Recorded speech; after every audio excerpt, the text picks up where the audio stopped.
एक समय की बात है। एक गांव में रामू नाम का एक मेहनती किसान रहता था।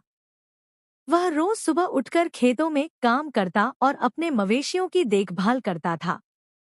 उसके पास कुछ भेड़ें भी थी, जिन्हें वह बहुत प्यार करता था। रामू की भेड़ों को चराने के लिए वह उन्हें गांव के पास के हरे भरे मैदान में ले जाता था।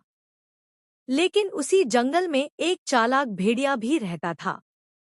वह रोज दूर से रामू की भेड़ों को देखता और सोचता, कितनी स्वादिष्ट दावत है ये, बस एक मौका मिल जाए। भेड़िया जानता था कि किसान सतर्क रहता है, इसलिए वह चालाकी से एक योजना बनाने लगा।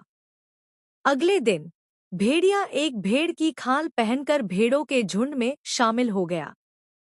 वह बिल्कुल शांत रहा और धीरे धीरे झुंड के साथ खेतों में घुल मिल गया। लेकिन रामू बहुत ध्यान देने वाला किसान था। उसने देखा कि एक भेड़ कुछ अजीब सी है। वह न तो घास खा रही थी, न ही बाकी भेड़ों की तरह मिमिया रही थी। उसने ध्यान से देखा और उसके पंजों के निशान पाए, जो भेड़ के नहीं, भेड़िए के थे। रामू तुरंत समझ गया कि ये कोई साधारण भेड़ नहीं है। उसने एक योजना बनाई।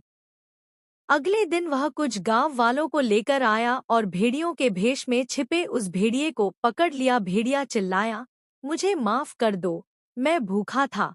रामू ने कहा, भूख में चालाकी करना ठीक नहीं। अगर तुम सीधे आकर मदद मांगते तो मैं तुम्हें खाना दे देता।